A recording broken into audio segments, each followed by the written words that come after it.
하나님 말씀 요나서 3장 1절에서 10절 말씀 우리 한 절씩 교독하겠습니다. 여호와의 말씀이 두 번째로 요나에게 임하니라. 이르시되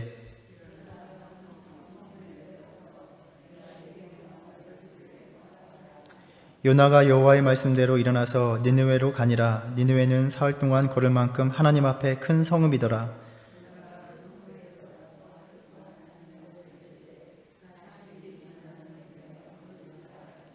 니느웨 사람들이 하나님을 믿고 금식을 선포하고 높고 낮은 자를 막론하고 굵은 베옷을 입은지라.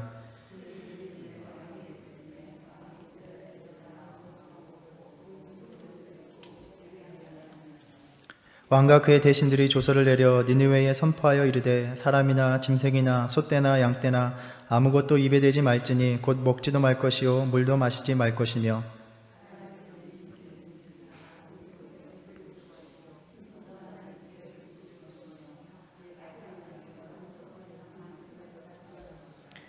하나님이 뜻을 돌이키시고 그 진노를 그치사 우리가 멸망하지 않게 하시리라. 그렇지 않을 줄을 누가 알겠느냐 한지라.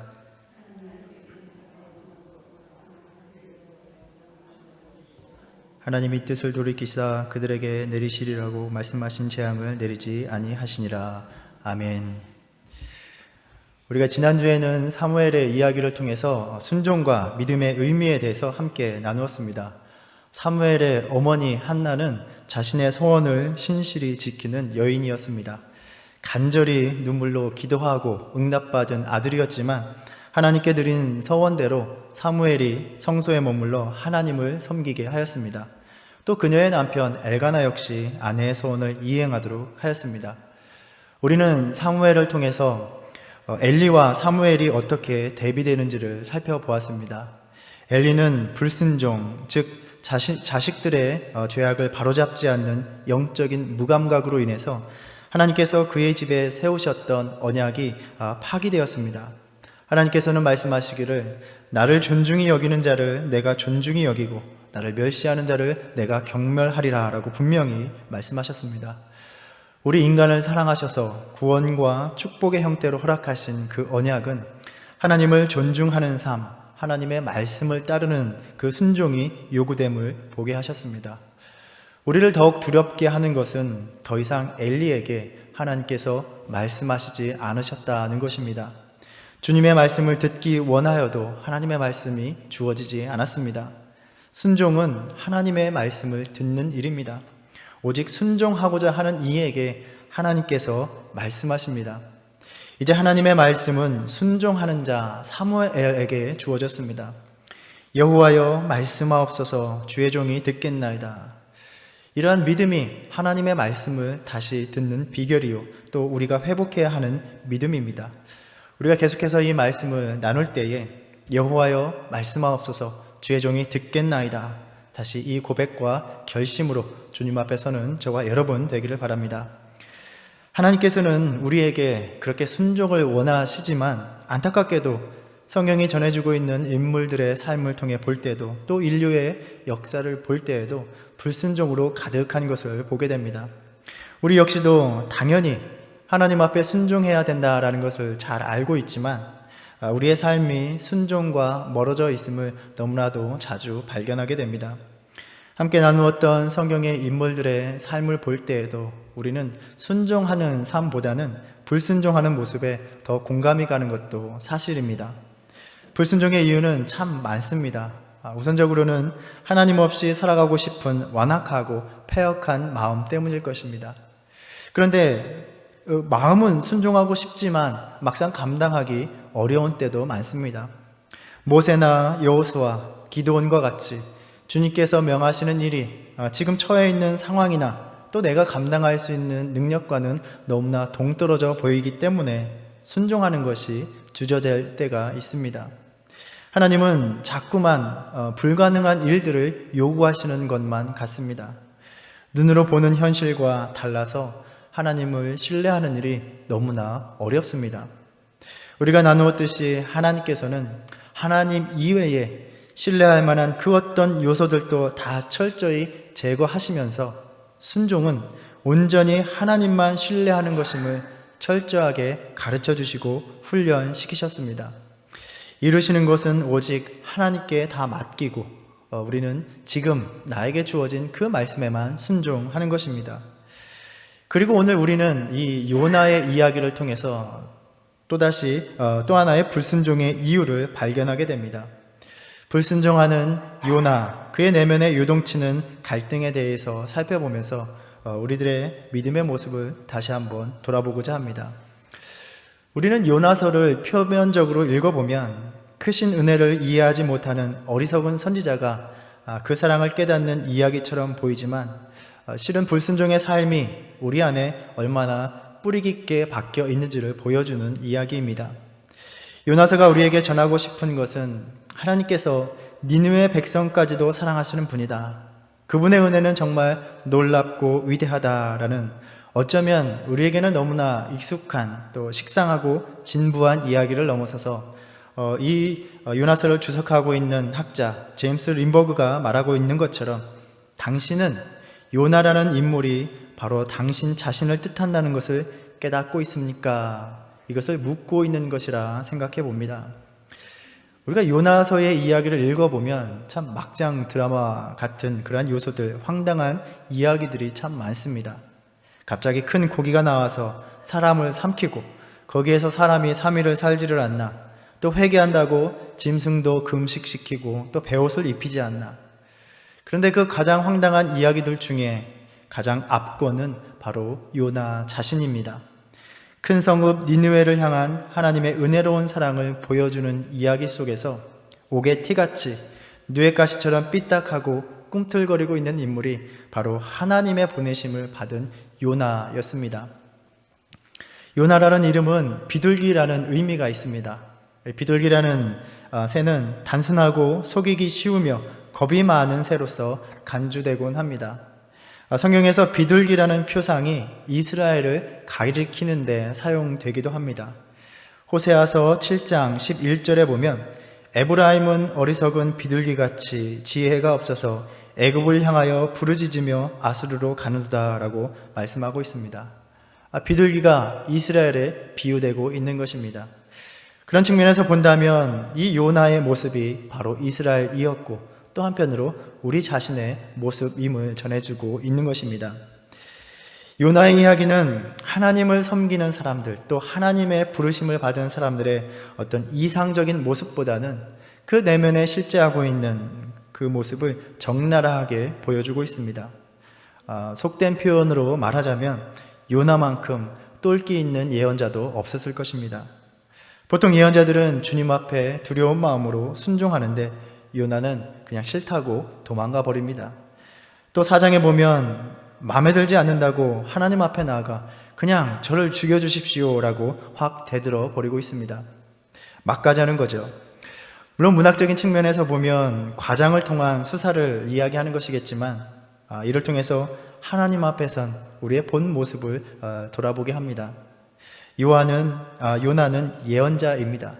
그런데 하나님의 말씀을 전하는 예언자라기보다는 하나님의 말씀을 거부하는 예언자로 소개됩니다. 물론 우리가 성경에 보면 하나님의 부르심 앞에서 두려워하며 의문을 제기하고 주저하는 인물들이 많이 있었습니다. 모세가 그러했고 또 기드온이 그러했습니다. 또 예레미야는 슬프도소이다 주 여호와여 보소서 나는 아이라 말을 할 줄을 알지 못하나이다 라고 그 부르심을 거절하기도 했습니다. 하나님의 말씀을 준행하는데 자신의 부족감 때문에 두려웠기 때문입니다.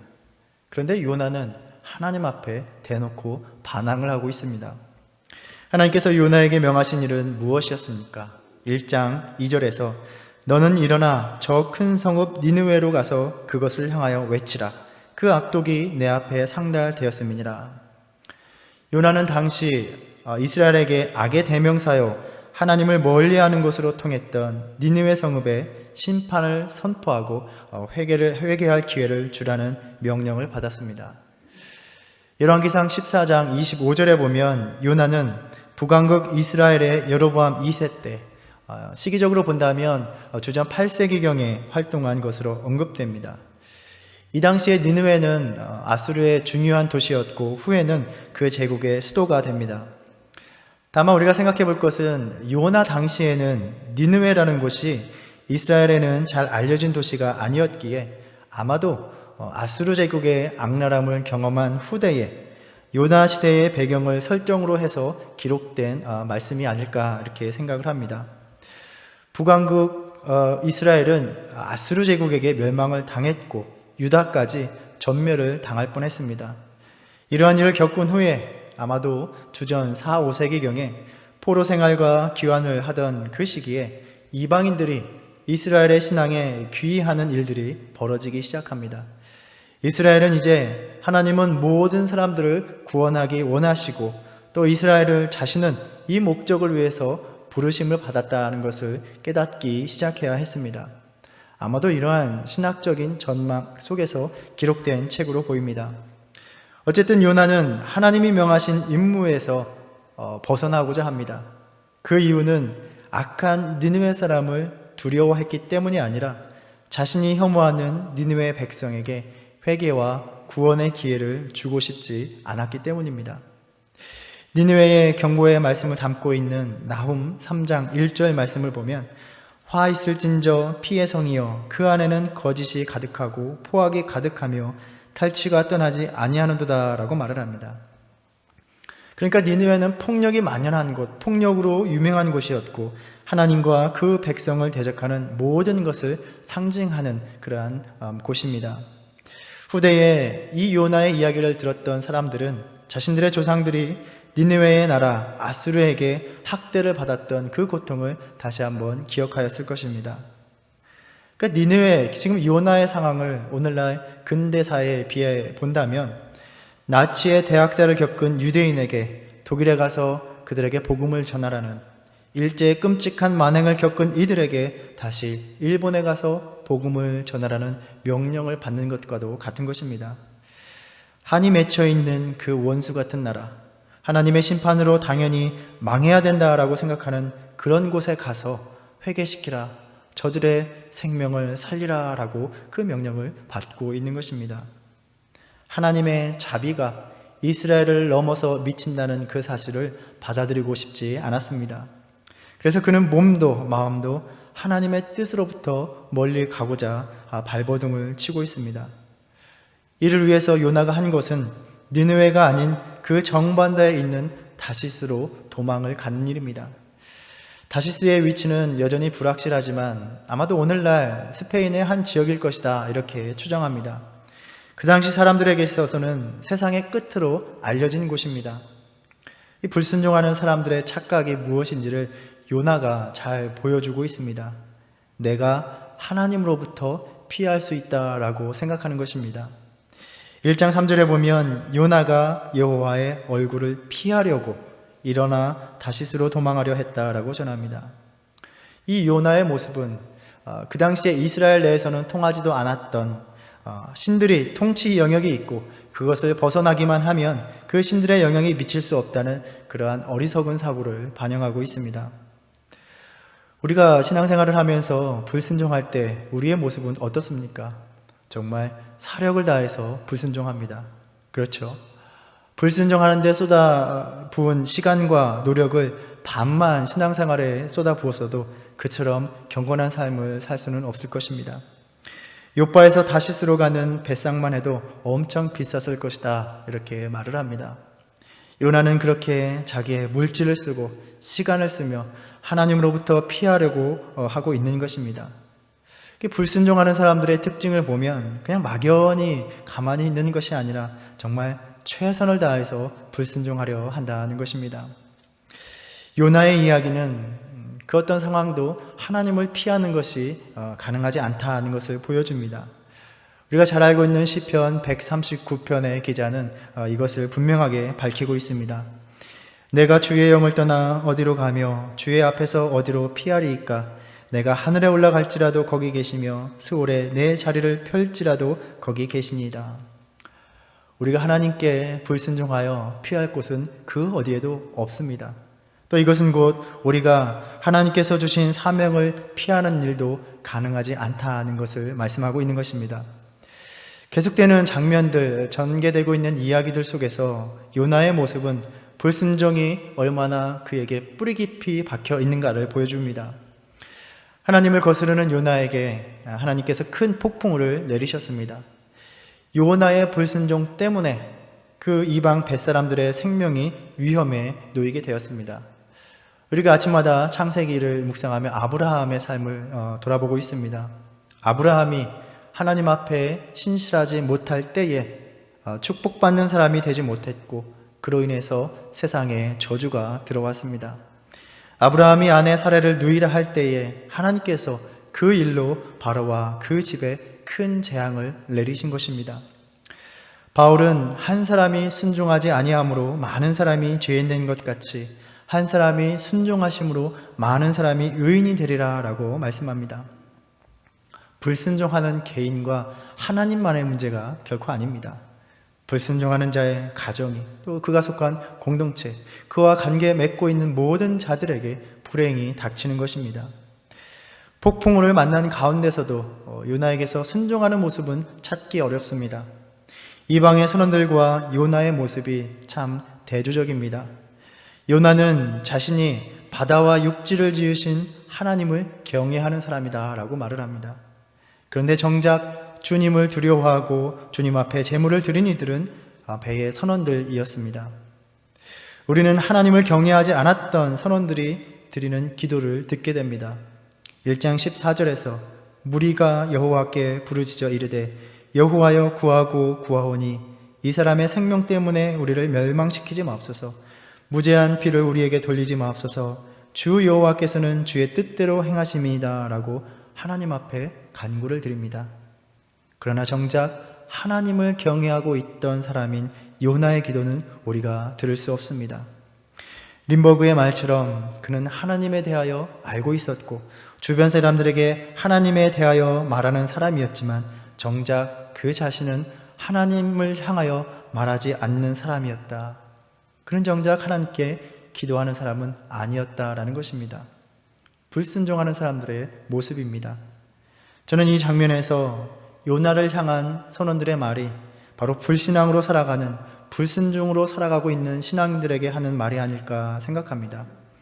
1장 5절에서 모든 사람이 자신의 생명을 건지기 위해서 사투를 벌이고 있는 가운데 이 모든 사단의 원인이 자신임에도 불구하고 잠들어 있는 요나에게 가서 말을 합니다.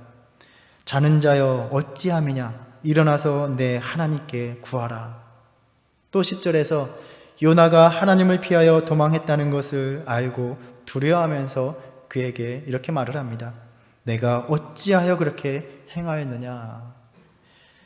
하나님께 온전히 순종하지 못하는 우리의 삶에 세상이 오히려 반문하는 것입니다. 불순종하는 신앙의 모습이 그들에게 이렇게 비춰지는 것입니다. 하나님을 알고 하나님에 대해서 이야기하지만 스스로는 그렇게 신앙인이라고 하지만 하나님을 예배하지 않는 자, 기도하지 않는 자, 하나님께 순종하지 않는 자로 그들의 눈에도 비춰지고 있다는 것입니다. 그래서 세상은 우리의 그러한 모습을 볼 때에 참 궁금하기만 합니다. 왜 너는 기도하지 않고 있느냐? 왜 너는 내가 믿고 있는 하나님 앞에서 불순종하며 살아가고 있느냐? 말로는 하나님을 섬기며 하나님을 의지한다 하면서 왜 너는 그를 신뢰하지 않으며 그에게 간구하지 않으며 그의 말을 도무지 듣지 않는 삶을 살아가고 있느냐? 세상이 오히려 우리에게 묻고 있다는 것입니다. 하나님께서 큰 물고기를 예비하셔서 요나를 삼키게 하셨습니다. 이 장면을 보면 물고기조차 하나님 앞에 순종하고 있습니다. 그렇게 피조세계의 모든 것이 하나님 앞에 순종하고 있는데 요나만이 하나님의 뜻을 거부하고 있습니다. 물고기 뱃속에서 3일을 있게 하시고 하나님의 은혜와 구원을 경험하게 하니 이제 요나가 하나님께 찬양을 드립니다. 나는 감사하는 목소리로 주께 제사를 드리며 나의 서원을 주께 갚겠나이다. 구원은 여호와께로 말미암나이다. 이러한 장엄한 요나의 감사 기도가 울려 퍼진 후에 물고기는 요나를 육지에 토해냅니다. 그런데 그 말씀을 읽고 있는 우리에게 여전히 계속되는 질문은 과연 요나는 진정으로 순종하고 있는가라는 것입니다. 이 장의 요나의 기도는 하나님의 구원에 대한 감사로 가득해 있습니다. 그 기도의 내용이 그 기도의 표현이 결코 나쁘지 않습니다. 내가 고난 중에 부르짖었더니 주님께서 내 음성을 들으셨도다. 물이 나의 영혼을 두르고 기품이 나를 에워싸할 때, 내 영혼이 쇠하여 갈 때 주께서 내 생명을 구하셨도다 하면서 주님께서 건져주심에 대해서 감사를 드리는 기도입니다. 그런데 자세히 들여다보면 그 어디에도 하나님의 뜻에 거스른 자신의 태도에 대한 반성이나 뉘우침이나 주님께 용서를 구하는 언급을 우리는 찾아볼 수가 없습니다. 오늘 본문 3장에서 요나는 다시 한번 하나님의 말씀을 선포하라는 명령을 받습니다. 하지만 순종의 모양은 있지만 순종의 마음은 없는 요나의 모습을 보게 됩니다. 그의 순종이 그저 형식적이라는 것이 요나가 하나님의 말씀을 전하는 태도에서도 나타납니다. 니느웨는 계속해서 큰 성읍이다 이렇게 언급되고 있습니다. 사흘 동안 걸을 만큼 크다라고 묘사하고 있습니다. 그러나 예언자는 하루 동안만 다니며 외쳤을 뿐입니다. 요나가 외친 메시지도 막연하고 매몰차기 그지없습니다. 밑도 끝도 없이 40일이 지나면 니느웨가 멸망할 것이다 라고 말을 합니다. 하나님의 심판이 내릴 것이니 회개하라 라는 말도 없습니다. 3일을 선포해야 하는 그 곳에서 딸랑 하루 동안만 그렇게 전파하고 물러납니다. 열정 없이 순종의 모양만 갖추어서 사명을 수행하고 있는 요나의 모습입니다. 그런데 놀랍게도 쌀쌀맞은 그의 메시지에도 불구하고 그 반응은 엄청났습니다. 니느웨의 온 백성이 모든 사람, 모든 짐승에 이르기까지 회개하는 역사가 일어납니다. 왕이 조서를 내려 짐승에게까지 굵은 배를 입을 것을 명하는데 이 짐승들이 애굽에 참여하는 것이 페르시아의 관습이었다라고 말하기도 합니다. 어찌됐든 이 니느웨의 총체적인 참회의 통회의 역사가 일어났습니다. 악한 길에서 돌이키는 그 모습을 보시면서 하나님은 마음을 돌이키셨고 내리고자 했던 그 재앙을 내리지 않기로 결심하십니다. 이 이야기의 흐름만 놓고 보면 참 좋지 않습니까? 수많은 생명이 하나님의 심판에 벗어나 구원을 받았습니다. 그런데 정작 이 상황이 영 마음에 들지 않는 단 한 사람이 있었습니다. 요나는 하나님께 말합니다. 내가 뭐라고 했습니까? 내가 이렇게 될 거라고 말하지 않았습니까? 저는 이미 하나님은 은혜로우시며 자비로우시며 노하기를 더디하시며 인애가 크시사 뜻을 돌이켜 재앙을 내리지 않는 분이심을 이전부터 알았습니다. 이렇게 하나님께 대들듯이 말을 합니다. 참 황당한 말이 아닐 수 없습니다. 하나님이 은혜로우신 분이라는 것이 못마땅하다라는 것입니다. 이 장에서 자신의 고난에서 건져주신 하나님의 은혜에 감사하다라고 하면서 이번에는 은혜로우신 분이라는 게 견딜 수 없다는 것입니다. 이것이 불순종하는 이가 하나님을 향해 갖고 있는 마음입니다. 요나와 하나님과의 관계가 문제가 있었습니까? 없었습니다. 니느웨 백성과 하나님과의 관계는 이제 잘 해결되었습니다. 문제는 니느웨의 백성을 향한 요나의 마음이었습니다. 이 요나의 이야기를 통하여 우리가 하나님 앞에 불순종하는 또 하나의 이유를 돌아봅니다. 지금까지 우리가 나누었던 말씀들은 주어진 삶의 현실과 나 자신을 바라볼 때에 감당하기가 어려워서 하나님만을 바라보기가 어려워서 온전히 순종하지 못하는 경우였습니다. 하지만 요나를 통해 보는 온전한 순종의 여전한 걸림돌은 무엇이었습니까? 우리 안에 여전히 남아있는 질투와 미움과 증오입니다. 이것들이 우리 안에 남아있을 때에 아이러니하게도 하나님의 은혜와 자비하심이 그 자비하심에 우리는 동의하지 못한다는 것입니다. 나에게 은혜로운 하나님이 감사하지만 그들에게 은혜로운 하나님은 못마땅하다는 것입니다. 자비가 크신 하나님께 순종한다는 것은 어떤 의미일까 곰곰이 생각해 봅니다. 하나님이 내가 원하지 않는 사람들, 내가 마음으로 크게 거부하는 이들을 위해서 일하게 하실 때에도 그 말씀을 따르는 것이다 라는 것을 돌아보게 됩니다. 참으로 우리에게는 너무나 큰 도전입니다. 이 순종이 아직까지도 안 돼서 힘들어하고 있는 분들도 많이 있으실 것입니다. 순종으로 요구하신 일이 힘들고 어려운 것은 감당하겠는데 요나와 같은 일을 감당하게 하실 때, 내가 원하지 않는 사람들에게 보내게 하실 때, 그들을 위해서 주의 사역을 하게 하실 때에는 너무나 싫어서 정말 다시스로 도망가고 싶다는 것입니다. 요나는 순종의 흉내를 내기는 했습니다. 그런데 그의 모습은 어떻습니까? 4장 1절에 요나가 매우 싫어하고 성내었다라고 말합니다. 우리는 순종한다 하지만 우리 안에 분노와 성냄이 가득하기만 합니다. 하나님이 은혜를 베푸시는 역사를 가장 기뻐하지 않는 자가 바로 내 자신이 된다는 것입니다. 불순종할 때의 우리의 모습입니다. 잠시 자기에게 그늘을 만들어 주었던, 아무런 공도 들이지 않았던 박농쿨을 기뻐하고 있는 요나에게 내가 하룻밤에 났다가 하룻밤에 말라버린 이 박농쿨을 아꼈거든, 하물며 이 큰 성읍 니느웨에는 좌우를 분별하지 못하는 자가 12만여 명이요 가축도 많이 있나니 내가 어찌 아끼지 아니하겠느냐라는 질문으로 하나님께서는 말씀을 마치십니다. 하나님이 오늘 우리에게 똑같은 질문을 던지십니다. 그리고 그 질문 속에서 늘 불순종하는 나의 모습이 요나와 같음을 깨닫고 있느냐라고 물으시는 것입니다. 요나의 이야기는 예수님의 그 포도원 비유의 이야기를 떠올리게 합니다. 아침부터 일찍 나와서 남보다 먼저 와서 하루 종일 일한 자들에게, 그러나 불만이 가득한 그들에게 주님은 질문을 던지셨습니다. 내 것을 가지고 내 뜻대로 할 것이 아니냐? 내가 선함으로 내가 악하게 보느냐? 오늘도 요나와 같은 이유로 불순종하는 우리에게 주님은 물으십니다.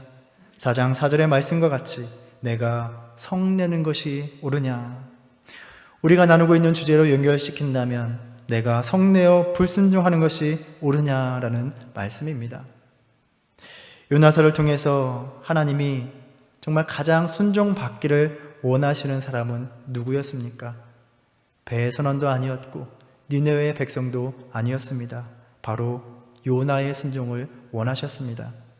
왜 하나님은 끝까지 요나의 순종을 기다리고 고집하셨던 걸까요? 그냥 그가 불순종하는, 그래서 다시스로 가고 있는 그 배를 뒤집어 버리시고 앞으로 내게 온전한 마음으로 순종하지 않으면 다 이렇게 해버린다 심판을 내리셨다면 속이 시원하지 않으셨을까요? 그냥 순종하고 있는 다른 사람을 부르시면 될 텐데 왜 주님은 나의 순종을 끝까지 바라고 계신 것일까 돌아보게 됩니다. 저는 바로 사랑이라고 생각합니다. 하나님이 특별히 사랑하는 자가 하나님의 뜻에 일치시킬 때 다른 이가 순종하는 것과는 비교할 수 없는 기쁨이 하나님께 있는 것입니다. 우리가 내 자녀가 나에게 순종하는 것과 다른 아이들이 나에 순종하는 것 중에 어느 것이 더 나를 기쁘게 하겠습니까? 하나님은 나를 사랑하시기 때문에 나의 순종이 기쁘신 것입니다. 지극히 사랑하는 아들 독생자 예수의 순종이 하나님께 비할 수 없는 기쁨이 되었습니다. 저는 요나서를 묵상하면서 요나에게 요구하셨던 그 순종이 바로 예수님께 요구하신 순종이었음을 돌아봅니다. 인간적으로만 보면 예수님도 요나와 같은 마음 아니었을까요? 저들을 구원할 가치가 무엇이 있습니까? 하나님의 뜻을 거스르며 악을 일삼는 저들을 위해서 내가 십자가를 져야 할 이유가 무엇입니까? 하나님은 벌레만도 못한 우리를 아끼셨고 그 아들에게 순종을 요구하셨습니다. 우리에게 순종을 요구하시는 하나님 앞에서 우리는 먼저 나에게 베푸신 그 하나님의 사랑을 돌아보기 원합니다. 요나의 이야기는 우리가 하나님 앞에서 도망하는 일, 그 사명을 피하는 일이 불가능하다는 것을 알게 하는 동시에 또 한편으로 우리가 하나님의 사랑에서 피하는 일도 불가능하다는 것을 가르쳐주는 이야기입니다. 2장에서 요나는 노래합니다. 물이 나를 영혼까지 둘러싸우며 깊음이 나를 에워싸고 바다풀이 내 머리를 감쌌나이다. 내가 산의 뿌리까지 내려갔사오며 땅이 그 빗장을 나를 오래도록 막았사오나 나의 하나님 여호와여 주께서 내 생명을 구덩이에서 건지셨나이다. 앞서 언급한 시편 139편의 기자도 이것을 또한 고백하고 있습니다. 내가 새벽 날개를 치며 바다 끝에 가서 거주할지라도 거기서도 주의 손이 나를 인도하시며 주의 오른손이 나를 붙드시리이다. 우리에게 요나와 같은 순종을 요구하시는 것은 그 같은 사랑이, 버림받아 마땅한 자를 품으신 사랑이 이미 나에게 베풀어졌기 때문입니다. 우리가 이 사랑 앞에서 다시 요나와 같은 순종을 요구하실 때 다시 한번 순종을 결단하는 저와 여러분의 믿음의 삶이 되기를 간절히 소원합니다. 기도하겠습니다. 하나님, 요나의 이야기를 통하여 하나님의 자비하심이 못마땅하여 순종하지 못하는 우리들의 부끄러운 모습을 돌아봅니다. 나 자신에게 베푸시는 은혜와 사랑에는 환호하고 열광하면서도 우리의 미움이 머문 이들까지 품으시는 사랑에는 동의할 수 없어서 여전히 머뭇거립니다. 십자가의 순종 역시 결코 받아들일 수 없는 우리를 향한 하나님의 사랑이었음을 알게 하시고 그 십자가의 순종을 따를 수 있는 용기를 허락하여 주시옵소서.